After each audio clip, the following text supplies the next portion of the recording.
Baik, terima kasih kepada host atas tempat dan layarnya. Baik, Assalamualaikum warahmatullahi wabarakatuh. Salam sejahtera bagi kita semua. Bisa masuk Om ini. Swastiastu, Namo Buddhaya, salam kebajikan. Baik, terima kasih kepada para audien, para sahabat-sahabat komunitas bumi literasi anak bangsa. Puji syukur kita panjatkan kepada hadirat Allah SWT karena berkat rahmat dan karunia-Nya kita dapat hadir di dalam webinar malam ini dengan tema menumbuhkan kerukunan umat beragama di era digital. Baik, tema ini sangat penting terutama di tengah derasnya arus informasi dan interaksi digital yang seringkali menuangkan dinamika baru dalam hubungan antar umat beragama. Baik, perkenalkan saya Muhammad Arif, Ketua DPC Malang Komunitas Bumi Literasi Anak Bangsa yang bertugas sebagai moderator pada kegiatan webinar malam ini. Sahabat-sahabat Bumi Literasi Anak Bangsa, era digital membawa peluang sekaligus tantangan. Media sosial juga dapat menjadi ruang kolaboratif yang memperkuat toleransi, tapi juga dapat menjadi sumber salah paham, provokasi, ataupun polarisasi. Karena itu diperlukan literasi digital dan dialog dan kerjasama antar umat beragama demi menjaga keharmonisan sosial. Webinar ini diharapkan menjadi ruang berbagi perspektif, pengalaman, dan strategi praktis dalam memperkuat kerukunan di ruang digital. Pada kesempatan kali ini telah hadir bersama kita narasumber yang berkompeten dan berpengalaman di bidangnya, yaitu Gus Muhammad Ilmi Najib, Eskom, sekaligus beliau adalah Ketua DPW Jawa Timur Bumi Literasi Anak Bangsa. Sebelum memasuki pemaparan materi, izinkan saya menyampaikan beberapa hal. Materi akan disampaikan selama 10 menit atau lebih, maksimal 15 menit. Kemudian di akhir materi ada sesi tanya jawab, insya Allah. Baik, kita persilahkan langsung kepada narasumber kita untuk menyampaikan materi. Waktu dan layar kita persilahkan. Terima kasih. Monggo Mas Gus. Oh ya. Terima kasih. Assalamualaikum warahmatullahi wabarakatuh. Waalaikumsalam. Selamat malam, salam sejahtera bagi kita semuanya. Om Swastiastu, Namo Buddhaya, salam kebajikan, Sugeng Rahayu.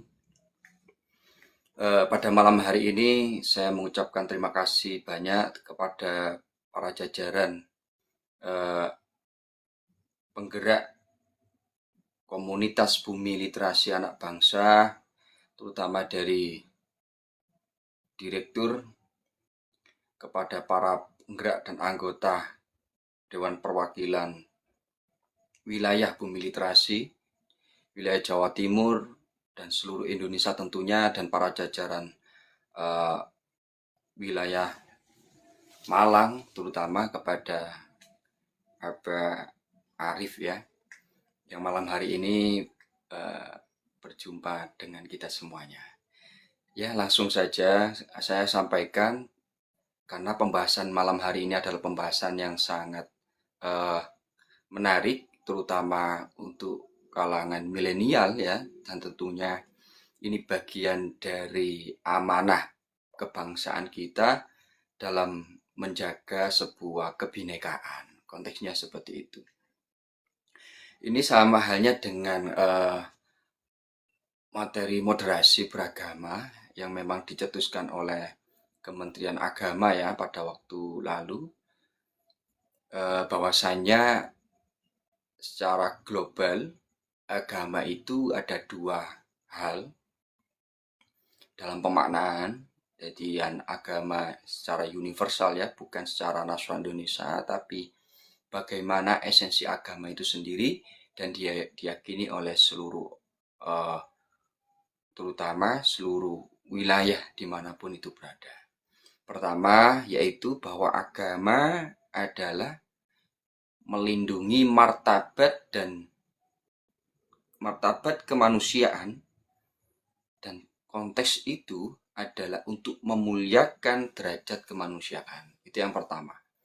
Jadi agama itu adalah bagian untuk melindungi martabat kemanusiaan, menghormati, menghargai kemanusiaan, dan untuk memuliakan derajat kemanusiaan.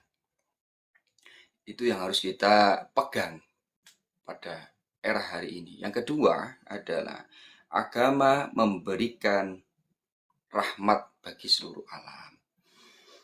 Nah, untuk itu kita tidak boleh sedikit pun untuk menghina hak-hak keagamaan, khususnya di Indonesia maupun di luar Indonesia. Karena ini adalah bagian dari sebuah esensi keagamaan kita. Jadi agama itu sendiri ketika ada yang berbicara merendahkan martabat kemanusiaan, itu sama halnya sudah tidak memakai esensi sebuah keagamaan. Karena agama sendiri untuk humanisme. Jadi untuk menggerakkan tatanan nilai yang jauh lebih baik, terutama dalam adab, dalam akhlak, seperti itu. Dan yang kedua adalah agama sebagai rahmat. Rahmat bagi seluruh alam. Di situ memiliki 3 prinsip. Ya, prinsip habdun minallah, habdun minannas, dan habdun minal alam. Itu yang harus kita pegang dahulu sebelum kita nanti ke poin kedua, yaitu masuk kepada nilai-nilai sosial media. Dalam konteks sosial media, jadi sosial media yang kita yakini hari ini, yang kita bawa, yang kita selalu kita buka setiap hari, yaitu platform sosial media, itu sebetulnya adalah untuk manusia. Nah, ketika kita berbicara dengan sosial media hari ini, yang tergelar sebagai setiap aspek umur ya, dari segi anak-anak pun sekarang memakai sosial media. Di situ sebetulnya untuk mempermudah komunikasi dan silaturahmi. Akan tetapi banyak pihak-pihak tertentu ketika kita berbicara terkait kemanusiaan, ada juga yang tidak manusiawi dalam menggunakan sosial media. Tentunya salah satunya adalah hate speech, hoax, ya, merendahkan esensi kemanusiaan. Yang kedua adalah memberikan sosial ikut dibuat untuk menggerakkan atau membuka opini yang tidak baik, atau bisa dilihat adalah hoax, ya. Itu yang harus kita lihat dalam fenomena hari ini. Namun dalam strata umur kita bisa melihat bahwasannya semakin muda umur seseorang, terutama di atas generasi milenial, YZ atau generasi yang akan datang, itu semakin minim terkait isu-isu yang intoleran. Mereka selalu melihat bahwa agama itu bagian dari hubungan kemanusiaan dan toleransi itu. Mereka lebih universal dalam menggunakan sosial media. Jadi jangan dikira bahwasanya anak-anak hari ini itu tidak mengerti sosial media. Jadi sosial media itu mau narasi yang dibentuk orang oknum-oknum yang tidak baik, hoax atau apa, mereka lebih kritis dan lebih proaktif, ya. Apalagi hari ini ada AI, artificial intelligence, itu ada fenomena-fenomena yang sebetulnya itu tidak baik atau hoax, mereka langsung mengkritisi dan mereka melihat secara faktual. Jadi mana itu yang objektif, mana tidak. Itu biasanya dikuasai oleh orang-orang anak-anak muda hari ini. Makanya anak-anak muda hari ini adalah peran penting dalam membuka kerukunan ya. Kerukunan saya lihat itu mereka lebih proaktif, lebih kreatif, lebih inovasi. Mereka tidak terjebak dalam narasi intoleransi atau radikalisme atau sifatnya ekstremisme seperti itu. Mungkin itu dulu ya, nanti kita bisa lebih komunikatif dengan malam hari ini. Terima kasih.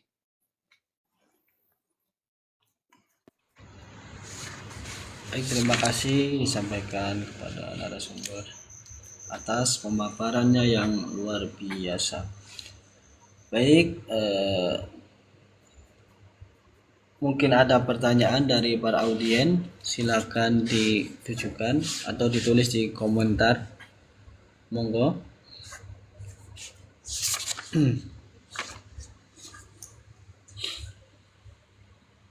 Silakan kalau ada pertanyaan.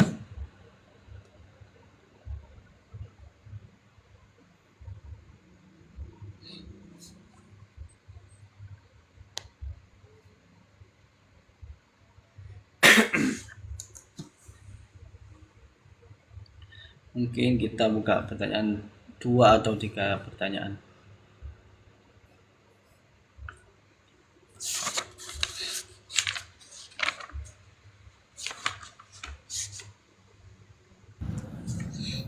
Malam Pak Arif, ini ada titipan pertanyaan. Baik, silakan.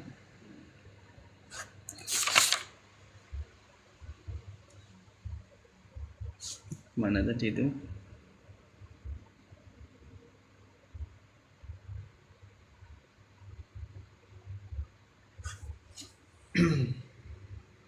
Baik, ada kendala teknis sebentar.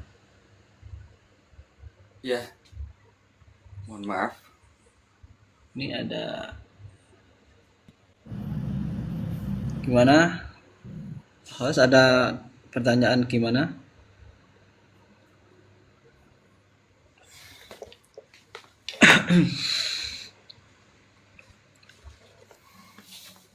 Atau sambil menunggu ini, bagaimana sih kondisi kerukunan umat beragama di era digital saat ini, Mas Gus Najib? Gimana itu? Ya, yang pertama memang kondisi hari ini itu seperti dua mata uang ya, ada yang positif dan ada yang negatif. Terutama kasus-kasus intoleransi yang hari ini yang bisa melebar kepada dunia nyata atau tatap muka atau di wilayah sosial kita itu hari ini memang ada dampak dari narasi-narasi yang radikal atau ekstremis di wilayah sosial media. Karena itu sangat berperan penting ya saya lihat. Ada juga yang memang menarasikan konter narasi dengan narasi damai dan narasi yang anti damai, anti cinta damai. Jadi dua mata uang seperti bilah mata uang ini sangat banyak yang kita lihat. Terutama bisa kita lihat pada saat adanya pemilu, biasanya seperti itu. Banyak narasi-narasi yang mencakup terkait ketidaknyamanan ya di dalam publik atau bentuk narasi yang mungkin anti nasionalisme dan sisi lain itu lebih radikal seperti itu banyak ditemukan ketika pemilu itu ada antara pendukung A dan pendukung B, itu dinarasikan yang tidak baik. Itu saya kira adalah hoax. Tapi kita kembali lagi ke tadi, sifat kritis masyarakat itu sehari ini sudah luar biasa ya. Karena pada akhir-akhir ini memang narasi-narasi yang tidak baik itu akan jauh lebih dibully ya. Memang bully itu konotasinya tidak baik juga sebetulnya. Tapi bully ini saya kira bullying anak-anak muda hari ini lebih kreatif gitu ya. ketika melihat. Jadi ketika mereka itu mendengar sebuah ketidakadilan atau bentuk diskriminasi di dalam sosial media, mereka mengcounter. Mereka tidak memiliki, saya kira tidak memiliki komunitas perdamaian seperti saya, atau mereka memiliki logika berpikir yang lebih proaktif melihat realitas sosial media, terutama akhir-akhir kemarin itu ya terkait bencana Sumatera. Itu peran pemuda Ya. sangat luar biasa. Kita bisa membentuk gelombang gelombang persatuan gotong royong di wilayah sosial media. Maka dari itu sosial media ini adalah sebuah bisa saya katakan ini adalah sebuah rahmat Tuhan. Tinggal kita yang melihat, ataupun sebaliknya, bahwa sosial media itu bisa merusak gitu oleh orang-orang yang memiliki kepentingan yang tidak manusiawi seperti itu. Terima kasih. Ini ada pertanyaan, bagaimana langkah terbaik kita dalam menghadapi perselisihan dalam satu bendera? Maksudnya bendera apa ini? Bendera satu Ya agama mungkin saya atau saya akan bagaimana? sederhanakan ya. Ya, Eh, mungkin silakan langsung saya dijawab, Mawon. ada dua hal ya. Mungkin ini ada bendera, Ya. salah satu bendera keindonesiaan itu ya. Betul. Satu Indonesia itu biasanya ada konotasi etnosentrisme. Dan konteks etnosentrisme ini biasanya satu bendera, kita satu bangsa, satu Indonesia yang sebetulnya. Tapi saya melihat etnosentrisme itu tinggi sekali. Etnosentrisme ini adalah gesekan antara kesukuan gitu ya. Kesukuan atau juga hubungan adat dan kebudayaan yang berbeda. Lebih di situ. Jadi etnosentrisme hari ini juga bagian yang seringkali itu dipakai oleh masyarakat khususnya Indonesia ini dalam menanggapi komentator netizen gitu ya. Jadi ada video yang tidak baik, ada tidak baik tapi dimaknai itu sukunya A, sukunya B. Itu juga tantangan hari ini ya. Di sisi lain tadi berbicara keagamaan, keberagamaan kita, memang sekarang tensi intoleransi atau radikalisme itu sangat menurun. Akan tetapi etnosentrisme itu agak naik sedikit. Posisi statistiknya seperti itu. Saya selama bergerak di wilayah gerakan lintas agama atau lintas perdamaian ya, terutama di sosial media juga, isu-isu hari ini itu saya melihat seperti itu dan menjadi bagian kritik juga kepada orang-orang yang pemerhati perdamaian untuk melihat lebih jernih terkait kasus-kasus yang akhir-akhir ini menyudutkan dari kelompok-kelompok lain. Mereka sebetulnya adalah bagian dari satu bangsa dari berbangsa-bangsa, tapi di sisi lain kita kalau berbicara terkait Indonesia dan merefleksikan Sumpah Pemuda, kita yakin bahwasannya kita ini adalah satu bangsa, satu bahasa, satu tujuan untuk kebaikan bangsa Indonesia. Seperti itu. Jadi itu yang harus kita lihat. Yang kedua itu adalah terkait satu bendera yang mungkin saya maknai saja. Ya. Oh, ngapunten contoh sesama nahdien gitu ya. Izin Gus, ya. Gimana? Ini lebih objektif lagi. Saya kira perbedaan pendapat bagian halayak umat muslim adalah bagian dari rahmat saja. Rahmat kepada Allah Subhanahu wa taala. Jadi Allah itu sangat melihat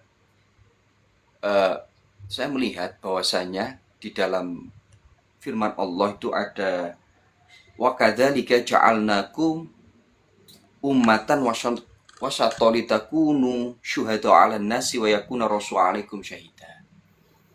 Jadi kita itu umat tengah, kita terutama kalangan Nahdien ya. Umatan wasatoi sering di situ karena kita itu watasat gitu.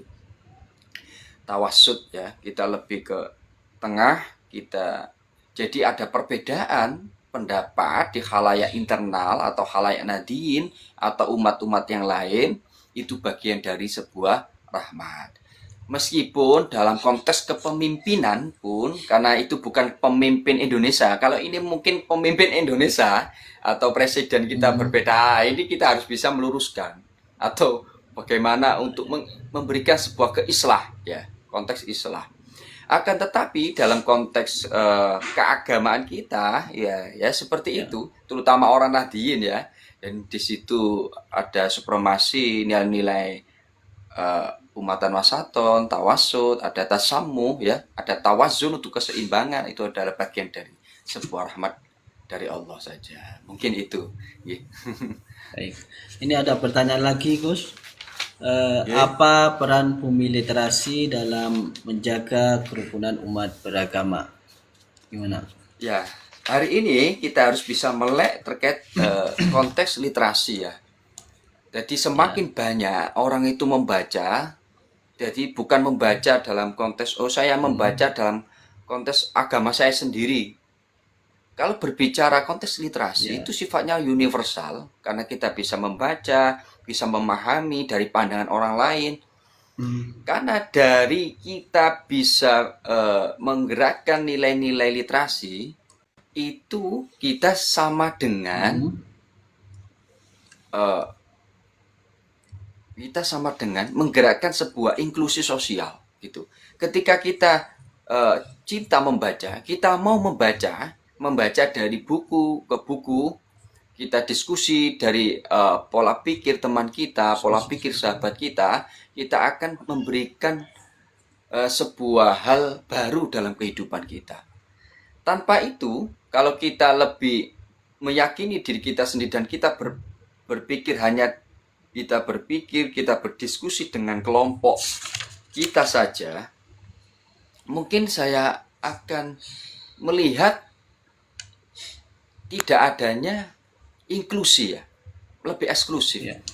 Jadi masyarakat, khususnya masyarakat di Indonesia ini yang punya pandangan eksklusif, itu saya kira umur baby boomers atau karena itu masih meyakini narasi-narasi, istilahnya keyakinan yang tidak langsung dilihat secara realitas sosial. Jadi mereka meyakini sesuatu hal, itu juga sebetulnya baik. Mereka memiliki akidah dan meyakini sesuatu itu dan tidak bisa bergeser. Itu sebetulnya juga bagus, akan tetapi kita harus bisa merefleksikan diri, kita bisa membuka pandangan kita, sehingga kita bisa melihat bahwa memang secara mutlak Allah itu menciptakan kita itu bukan dari satu pandangan saja, atau kita hanya satu suku saja, tapi Allah itu memberikan, karena konteks rahmat itu adalah konteks alam, ya, konteks yang global, konteks yang universal. Jadi kita melihat bahwasanya perbedaan pandangan, perbedaan keyakinan itu bisa menciptakan supremasi inklusi sosial, gitu. Supremasi inklusi sosial. Tanpa kita mau untuk mendengarkan pendapat orang lain, kalau kita tidak mau mendengarkan pendapat orang lain, kita akan lebih eksklusif. Kita tidak mau menerima sesuatu yang baru. Sebetulnya sesuatu yang baru itu juga tidak buruk sekali, tidak juga, kalau kita memakai suprasi nilai-nilai yang lama dengan yang lebih baik. Contohnya kalau dalam makosid, ya, makosid syariah itu ada al-muhafadzah, ya, ala khotimis sholi wal aktub bijadil aslah. Itu kita bisa mengambil sesuatu yang baik dan kita bisa menggeser yang tidak baik. Semuanya itu sehingga muncul sebuah narasi keseimbangan untuk melihat sebuah realitas yang lalu dengan realitas hari ini. Dalam kasus contohnya, saya melihat anak-anak milenial kita itu lebih cenderung bisa melihat sebuah perbedaan dengan baik. Kita mau menuju tahun baru atau Natal, kita lihat anak-anak milenial itu bersama teman-temannya itu saling mengucapkan tanpa ada sekat itu. Itu adalah bagian dari esensi keindonesiaan ya. Tanpa mereka itu meyakini agama temannya yang berbeda agama, tanpa meyakini itu, tapi mereka mengapresiasi, mereka menghormati dan menghargai sesuatu yang berbeda dengan mereka. Pada khususnya adalah sebuah keyakinan. Apalagi anak-anak milenial hari ini tuh bisa menggerakkan sebuah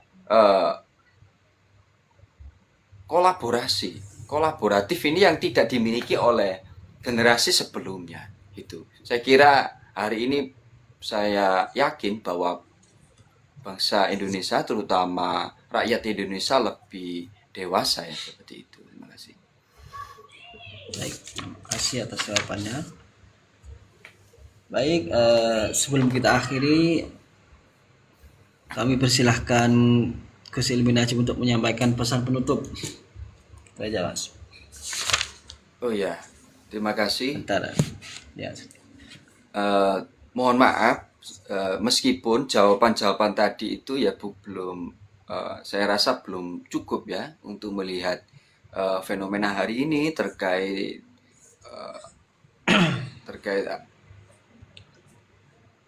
ekstremisme, radikalisme di sosial media. Akan tetapi, terutama untuk generasi milenial, kita bisa ikut andil dalam menggerakkan nilai-nilai perdamaian. Karena kita harus tahu bahwasanya kita tidak bisa menghilangkan radikalisme, ekstremisme atau isu-isu hoak di sosial media. Kita tidak akan pernah bisa menghilangkan itu, karena memang sejatinya kita itu diciptakan oleh Allah itu ada yang positif, ada yang negatif. Akan tetapi kita bisa ikut andil dalam menggerakkan sebuah rahmat Allah di situ. Menggerakkan rahmat Allah yang kita yakini bahwa rahmat Allah itu selalu ada, terutama bukan dari umat Islam saja, tapi seluruh agama itu meyakini bahwa rahmat Tuhan itu selalu ada. Dalam esensi rahmat, kita tahu bahwa perbedaan itu selalu ada di dalam setiap ruang dan waktu. Untuk itu, ikut andil kita seperti apa? Kita bisa mengisi sebuah kemerdekaan kita bisa mengisi keindonesiaan kita bisa mengisi sosial media dengan counter narasi-narasi yang cinta damai, yang agama yang santun, saling menghormati, saling menghargai, terutama kita bisa mengaplikasikannya itu bukan di sosial media saja, tapi di dunia realitas yang hari ini kita gerakkan, kita wujudkan seperti itu. Mungkin itu saja dari saya. Terima kasih kepada Abah Arif ya untuk malam hari ini. Semoga bermanfaat bagi kita, khususnya saya. Wallahul muwaffiq ila aqwamit thoriq. Assalamualaikum warahmatullahi wabarakatuh. Waalaikumsalam warahmatullahi. Terima kasih banyak disampaikan kepada narasumber atas pemaparannya yang luar biasa dan menarik. Baik, sebelum ditutup acara, saya ingin membaca kesimpulan sedikit, yaitu agama itu adalah melindungi martabat kemanusiaan dan menghormati derajat kemanusiaan. Kemudian agama itu memberikan rahmat kepada seluruh alam. Dan juga dalam konteks literasi, kita harus banyak membaca agar kita bisa menerima perbedaan baik pendapat maupun keagamaan. Terima kasih kepada narasumber atas wawasan dan pemaparan yang sangat luar biasa, dan juga terima kasih kita sampaikan kepada para panitia dan juga host Bumi Literasi, dan juga semoga webinar ini memberi pemahaman dan mendorong kita semua untuk terus menumbuhkan kerukunan umat beragama melalui sikap bijak dan etis dalam bermedia digital atau bermedia sosial. Baik, akhir kata, saya Muhammad Arif selaku moderator. Mohon maaf apabila terdapat kekurangan dalam memandu jalannya acara. Baik, terakhir dari saya, Assalamualaikum warahmatullahi wabarakatuh. Salam sejahtera untuk kita semua. Selamat malam. Salam sejahtera. Waalaikumsalam warahmatullahi wabarakatuh. Terima kasih. Waalaikumsalam warahmatullahi wabarakatuh.